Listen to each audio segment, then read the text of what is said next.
आज नाशिकचा दौरा असल्यामुळे पहिला तर एक मी त्र्यंबकेश्वरला एक जिल्हा परिषद हिवाळी गावातली शाळा बघितली.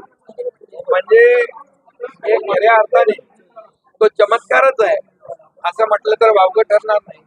तुमचे पत्रकार तिकडे होते, म्हणजे त्या किशोर काय नाव होतं गावी केशव गावी यांनी खरंच जादू केलेली आहे. म्हणजे एवढी मुलं हुशार आहेत ती की मी आता तुम्हाला बोलण्यापेक्षा तुम्ही सगळ्यांनी जाऊन एकदा व्हिजिट करा. आणि एवढ्या दुर्गम भागामध्ये अतिशय म्हणजे हुशार मुलं एकाच वेळेत मराठी पण लिहितात, इंग्रजी पण लिहितात एका वेळेस. आणि जे आपले IPC CRPC ची कलम आहे 100 कलमापर्यंत त्यांचे तोंडपाठ आहे आणि देशाची घटना आणि ते सगळं त्यांचे तोंडपाठ आहे. आणि 1330 पर्यंत पाडे म्हणतात, पाडे 1330 पर्यंत. त्यामुळे ते पाहिलं आम्ही. आणि ती शाळा देखील शिक्षण मंत्र्यांनी लक्ष घातलेलं आहे, दादा भुसेजींनी. आणि मोठ्या प्रमाणात चांगलं त्यांचं काम चालू आहे शैक्षणिक विभागामध्ये, शिक्षण विभागामध्ये. त्याचबरोबर आज ही कुंभमेळा, NMRDA आणि मेट्रो या संदर्भातलं एक आढावा बैठक घेतली. कारण अगोदर याच्यापूर्वी सह्याद्रीला मुख्यमंत्री महोदयांच्या अध्यक्षतेखाली एक बैठक झाली होती. त्यामध्ये असं ठरलं होतं की लॉंग टर्म जी कामं आहेत 2-2.5 वर्ष ज्याला लागतील, म्हणजे त्याच्यामध्ये STP आहे, त्याच्यामध्ये रस्ते आहेत, ड्रेनेज सिस्टीम आहे, या सगळ्या वाहनतळ आहे आणि जो साधुग्रामचा विषय आहे, या सगळ्या विषयाला चालना द्यायची. आणि जे मग वर्षभरामध्ये 6 महिन्यामध्ये जी कामं होणार त्याच्या फेजमध्ये ही कामं झाली पाहिजे, त्याचा एक मी आढावा घेतलेला आहे. आणि त्यामध्ये वाहनतळ नियोजन, स्वच्छता नियोजन, रोडचं नियोजन, पादचारी मार्ग, जवळच्या महापालिकांकडून मनुष्यबळ उपलब्ध करून घेणं, मशिनरी उपलब्ध करून घेणं, टॉयलेट ब्लॉक त्या ठिकाणी उपलब्ध करून देणं, त्याचबरोबर गर्दीचं नियोजन करणं आणि आरोग्य यंत्रणा उभारणं त्या भागामध्ये. त्याचबरोबर गोदावरी नदीचं जे पाणी दूषित पाणी आहे, यासाठी संपूर्ण ज्या ज्या भागातून दूषित पाणी जात आहे ते STP आणि ड्रेनेजच्या सिस्टीममध्ये ते पूर्णपणे नवीन करणं, यासाठी फंड उपलब्ध करून देणं. या सर्व चर्चांवर इतर पायाभूत सुविधा ज्या आहेत त्या बाबतीमध्ये देखील चर्चा झाली. काही त्यांच्याकडे पदरिक्त आहे, बिंदू नामावलीचा विषय आहे, त्यावर देखील आपली चर्चा झालेली आहे.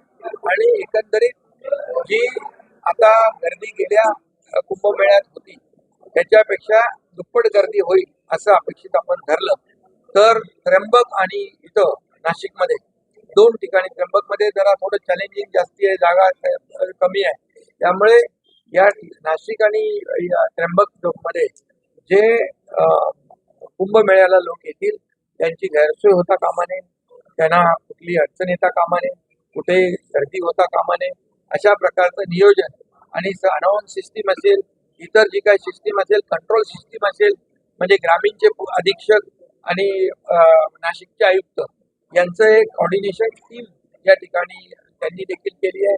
आणि त्यामुळे संपूर्णपणे या कुंभमेळ्यामध्ये येणाऱ्या लाखो करोडो लोकांची गैरसोय होणार नाही या बाबतीमध्ये आढावा घेतलेला आहे. आणि ज्याला ताबडतोब तात्काळ जी पैशाची व्यवस्था तरतूद करण्याची आवश्यकता आहे तशा प्रकारचे प्रस्ताव देखील राज्य सरकारकडे पाठवण्याच्या सूचना दिल्या आणि त्याच्या बजेटमध्ये देखील त्याची तरतूद करावी लागेल, ती देखील केली जाईल. म्हणजे लॉंग टर्म, मिड टर्म आणि शॉर्ट टर्म अशा प्रकारची फेज वाईज कामं या ठिकाणी होतील. आणि मला वाटतं अधिकाऱ्यांनी, एकंदरीत सर्व अधिकाऱ्यांनी एक टीम वर्क तयार केलेलं आणि एक टीम म्हणून त्यांनी हे काम हाती घेतलेलं आहे मला वाटतं. आणि ते स्वतः, मी आता मगाशी उत्तर प्रदेशचे आपले मुख्यमंत्री योगी आदित्यनाथजी यांच्याशी बोललो.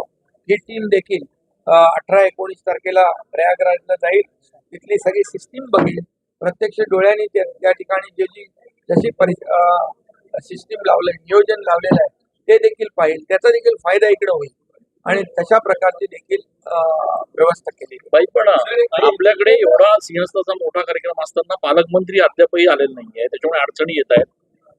पालकमंत्री अरे बाबा, सगळं आता काम सुरू आहे, पालकमंत्र्याचं तिडाही सुटेल. काही प्रॉब्लेम नाही. आपला दावा असणार आहे का नाशिकच्या पालकमंत्री पदावर? दादांना विचारलं होतं, दादा तुमचं नाव मुख्यमंत्री आणि आम्ही दोन्ही उपमुख्यमंत्री या ठिकाणी तो निर्णय घेतला. आणि दादा भुसे पालकमंत्री होते ना, तर ते आज बैठकीलाही आहे. गिरीश महाजन कुंभाची त्यांना त्या कार्यकारी समितीचे कुंभाचे अध्यक्ष केलेले आहे. त्यांनाही आज बैठकीला बोलवलं, पण त्यांचा तो संघटनात्मक निर्णय पूर्व नियोजित कार्यक्रम होता. माझं हे नाशिकचा दौरा होता म्हणून आपण ही आढावा बैठक घेतली. परंतु या आढावा बैठकीमध्ये आभार दौरा आहे. त्यासाठी आढावा बैठकीमधून बरचसं काही आपल्याला काही निर्णय जे आहेत हे फटाफट घेता येत. त्यामुळे ही आजची बैठक देखील फ्रुटफुल झाले. मुख्यमंत्री महोदय आणि आपले अर्थमंत्री उपमुख्यमंत्री अजितदादा यांच्याशी बोलून यामध्ये जेवढं आपल्याला युद्ध पातळीवर पुढे जाता येईल तेवढं आम्ही जाऊ.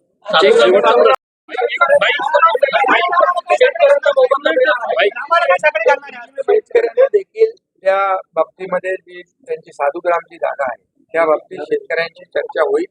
त्यांच्याबरोबर चर्चा होऊन त्यांच्या संमतीने सगळं करू. भाई सुरेश धस आहेत ना, सुरेश धस यांनी धनंजय मुंडे यांच्यात भेट झाली. स्वतः सुरेश धस यांनी त्या बाबतीत स्पष्टोक्ती दिलेली की आम्ही धनंजय मुंडे यांना भेटलो आहे. तर एकूणच एकीकडे आरोप होत आहेत धनंजय मुंडेवर, सुरेश धसच करत आहेत. कुंभवर बोलू, नंतर आभार